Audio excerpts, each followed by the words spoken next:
kembali lagi sama aku Mino. Semoga teman-teman semua yang nonton video ini selalu dalam keadaan sehat walafiat. Dan buat kamu juga yang punya hajat, semoga dipermudah. Kayak misal hajat pengen nikah di tahun ini, terus juga pengen punya anak di tahun ini, pengen lulus sarjana di tahun ini, dan lain-lain. Semoga dipermudah ya, amin. Amin ya Allah. Di video kali ini aku mau cerita tentang seni hidup minimalis. Sebenarnya nih, aku tuh melakukan hal ini ternyata dari aku zaman di pesantren gitu ya, waktu sekolah di pesantren sampai aku sebesar ini gitu. Ternyata pas aku tahu ada buku judulnya Seni Hidup Minimalis, aku baca sampai habis dan oh ternyata ada loh gitu ilmunya. Terus oh ternyata ini namanya minimalis yang suka aku lakuin gitu. Oke, jadi di dalam buku Seni Hidup Minimalis itu, ini aku mau coba kasih bocoran ya di bukunya. Itu yang di daftar isi dulu deh. Coba aku sebelum aku cerita tentang pengalaman aku gitu, dan juga barang-barang yang aku miliki. Oke, kayak di daftar isi ada kenali kegunaan setiap barang Anda gitu. Jadi ya di sini diajarkan untuk jangan punya banyak-banyak barang gitu. Coba lebih kepada fungsinya untuk apa. Yang kedua, Anda bukan barang Anda. Yang ketiga, sedikit barang sama dengan sedikit stres. Bener banget. Sedikit barang lebih merdeka, betul juga. Yang kelima, lepaskan ketertarikan dengan barang. Itu sama kayak jangan cepat tergiur dengan barang-barang yang ternyata itu bukan kebutuhan inti gitu.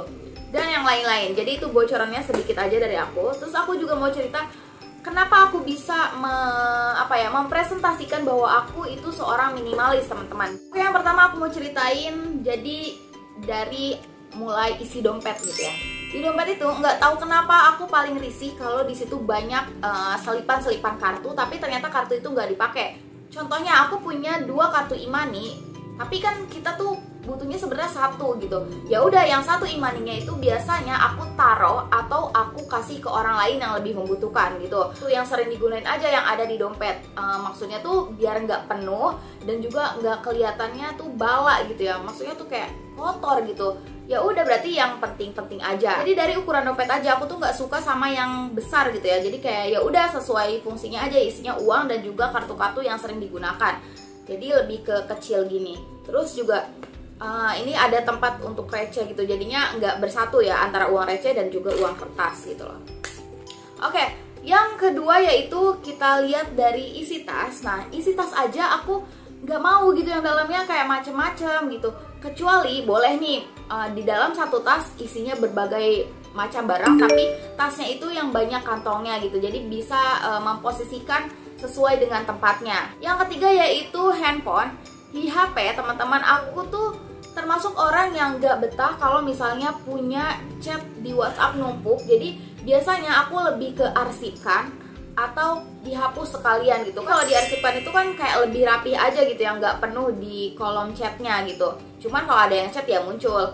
Nah, atau itu opsi yang lainnya, aku hapus-hapusin chat-chat yang nggak penting. Terus juga di handphone, entah kenapa aku lebih risih kalau galeriku tuh penuh gitu, numpuk.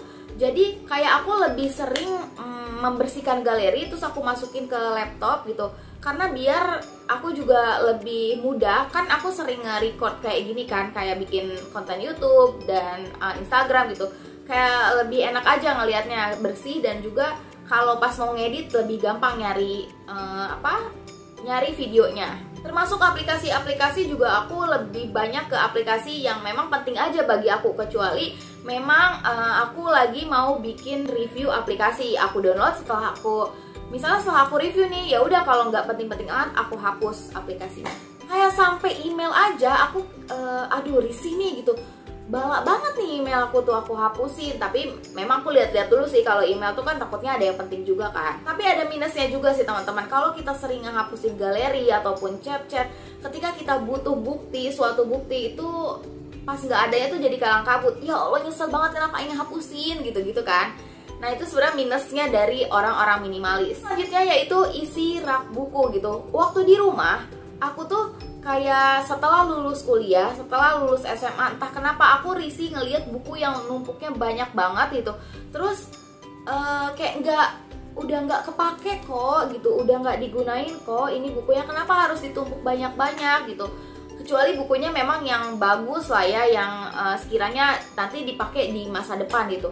Akhirnya ketika aku ngeliat buku yang bertumpuk banyak itu, aku donasikan buku tersebut ke taman baca, atau mungkin aku kirim ke teman gitu secara random, atau mungkin sebagian yang memang sudah kelihatannya jelek aku timbang. Sekarang aku kayak sisa buku-buku yang apa ya, yang asli gitu, bukan bajakan misal. Jadi buku-buku yang sering aku baca, salah satunya adalah buku Filosofi Teras. Itu aku bisa baca berulang kali karena disitu kan Filosofi Teras tuh membahas tentang filsafat stoikisme ya, aku senang banget. Terus juga yang kedua kayak masih ada buku Seni Hidup Minimalis ini. Itu beberapa buku yang aku senang untuk bacanya. Semua yang aku lakuin ini itu bener-bener ada di sini loh teman-teman. Di sini dijelasin banget gitu.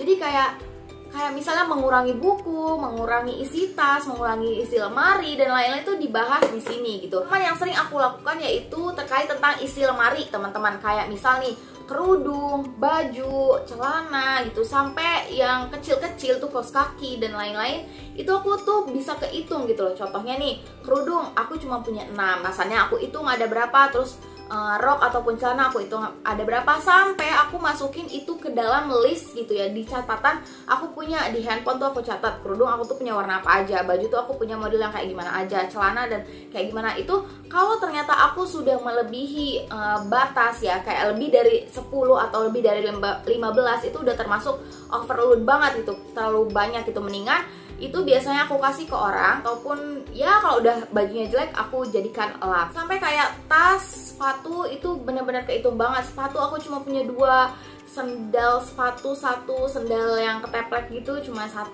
gitu. Ya ngapain juga punya banyak-banyak gitu ya, kalau misal rusak ya tinggal beli lagi gitu kan, gak usah numpuk-numpuk barang gitu. Aku ngerasa kayak itu tuh nguras waktu, nguras tenaga, nguras uang dan lain-lain ya. Yaitu isi kamar. Nah di kamar ini aku biasanya nggak mau banyak barang-barang yang nggak penting gitu. Lebih baik aku keluarin dari kamar, ditaruh ke belakang rumah atau ruangan tengah di rumah gitu. Tapi kan karena sekarang aku udah tinggal di kosan, itu dulu pas aku di rumah aku sering kayak diomelin karena sering ngeluarin barang-barang yang ada di kamar atau di rumah itu ke luar gitu.